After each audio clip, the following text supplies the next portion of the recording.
Just talk a little bit about how important music was to you growing up in school. Yeah, it's kind of weird. I mean, everybody associates, the big furry animal with football, and it was a huge part of my life. But a much bigger part of my life has always been music. And so I've got a father that played with the big bands, everybody from Woody Herman to Cy Zentner was on stage with Ray Charles, and on and on and on. And he toured the country. And What did my he mother, play? My father was a upright bass player, and so during the big band and the swing era and all that stuff, I mean, I grew up with all of it, so I really understand it. But it was an amazing moment in time, and he lived that. And he traveled all over the country, and my father's a guy that could also play any instrument on earth. Period. End of story. So it was very dynamic because he met my mom when she put in an ad at a local paper up in Michigan for a bass player, and so she was teaching music. She had a band. My parents met. My mom retired probably 6-7 years ago after 35 years teaching music at all levels from kindergarten to high school. So it's in my blood. I didn't pick up the ability to play, but I used to do a little singing and dancing, and I'm strong enough to admit that. Yeah. We've seen a little singing that we've shown on WBZ. We might have a little clip of that. Yeah. But so as you were going through school, obviously as a pretty elite athlete, it still remained a big part of your life. And what would you say to parents of kids out there, who feel like they've got to commit to that one sport and that's all they do? What did it do for you as a whole person? Yeah, it was, I used to tell people even in the moment, which is kind of rare, but when I was in high school, we put in more hours in a show choir than I ever did in sports.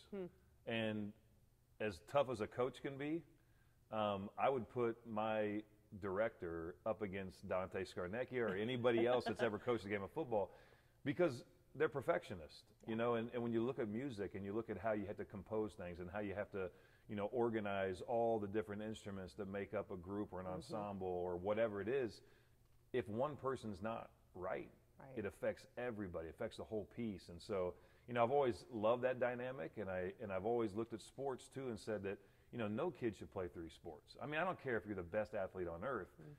Everything else will suffer if it's all about sports, and that's in life, right? I mean, you got to be balanced in so many ways. So, I always encourage my own kids, other kids, think outside the box. Do a debate team. Do, music. Do something other than just sports, because that is going to be your life. You might discover something about yourself that you didn't realize. Sure. But also, back to music, it's a discipline.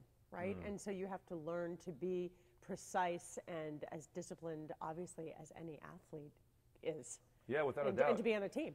And music is so dynamic in so many ways. I mean, you can express yourself as an athlete, but you got to play within the rules, and you got to do all these things. And you have to do the same thing in music, but there is this ability to develop something that's truly unique, truly your own. And, I've been fortunate. Like I said, I grew up in music, but I get to see my kids now. And, my daughter started playing her violin at probably age 7, and it was cool to see her work with my dad and my mom, and it was neat to also see her, develop through a music program that is as good as it gets in the state, and we're very fortunate to have that here in Foxboro. So you saw the talent, the musical genes playing out in your daughter. Yeah, it skipped a generation.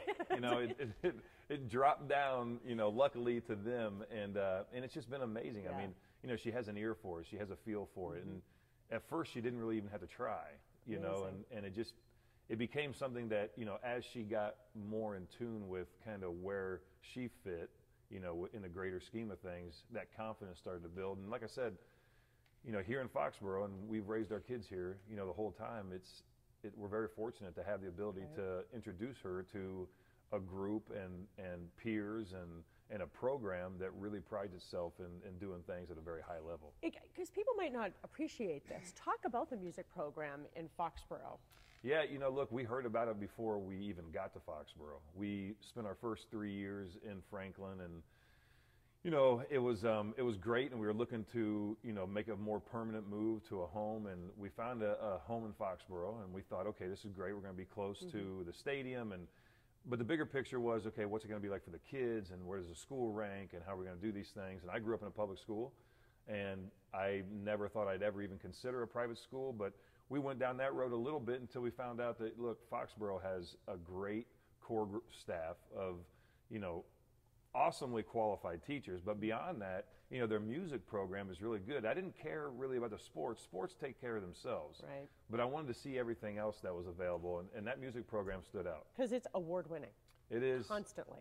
And they've done some very unique things, and they've always competed at a very high level. And you can get all those stats and those numbers, but when you talk to the parents and you talk to the people that make up the community, and they say, hey, look, my daughter and my son graduated 15 years ago, and it was incredible then you know the history is there. Yeah. So we're very fortunate. You can see the influence when a community makes music a priority.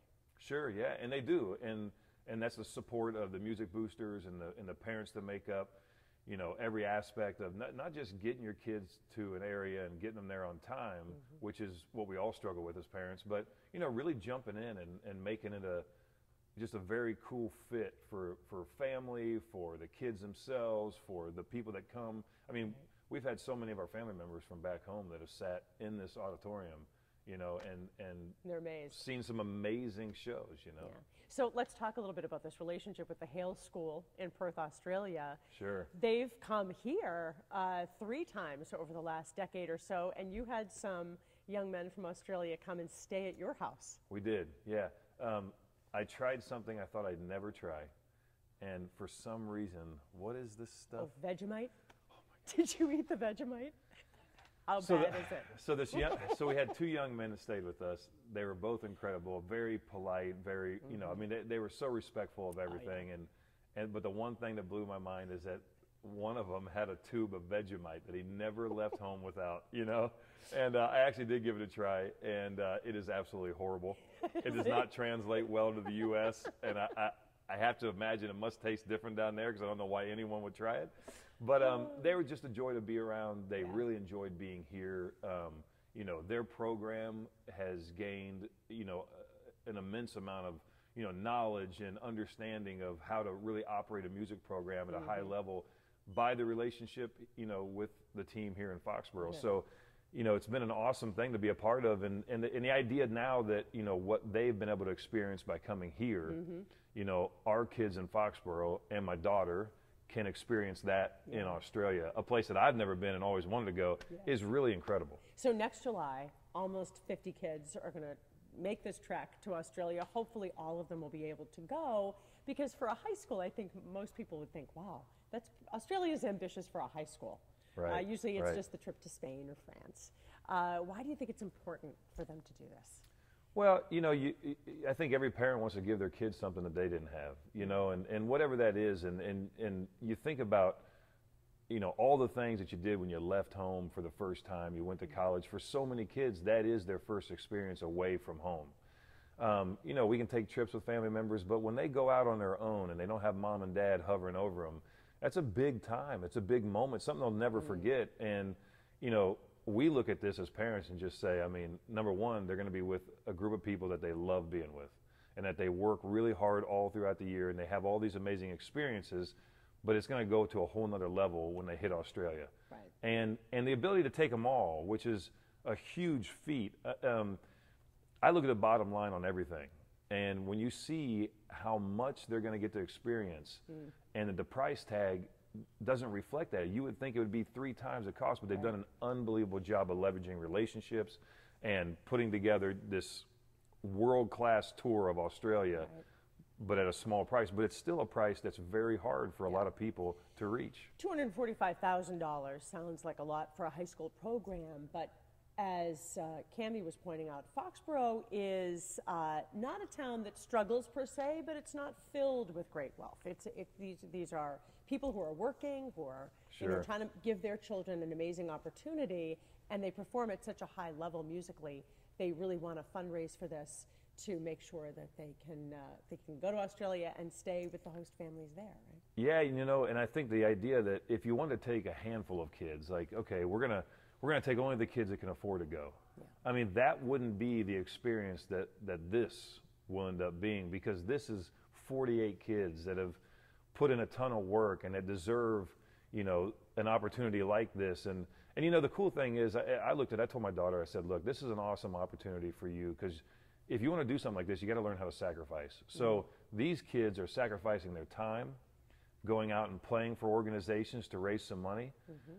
You think about that, right? It's so much more than music. It's about time management and business and marketing yourself and sacrificing your time, which a lot of people don't do, whether you're young or old. You know, caring about the community. And caring about the community and really getting involved. And I think that, you know, for that's something that as you get older and as you start looking at things differently, you know, I really respect, you know, what this program has done and what this opportunity means to all these kids. Right. And it must mean a lot to the community to have your support. And so what's your plea? If people are watching this and they're thinking, that seems like a big price tag. What's your message to them? You know, I think you want to support things today. And maybe I'll make it more personal. I want to support things today where I see that people have skin in the game, that people have sacrificed. Everybody can ask for help. And so many people do ask for help. And I love being able to assist or do something, but I also want to see that you're putting something into it and that you're sacrificing and that you're making the effort on your own. And I think when you look at this situation and this opportunity and how much work these kids have put into it, this is something that you want to be a part of. And this is something that my wife and I are very, you know, pleased to be a part of. Obviously, our daughter is going to benefit from this immensely, but there's 47 other kids that are going to be right there with her and a community here in Foxboro that really supports them. Great. Perfect.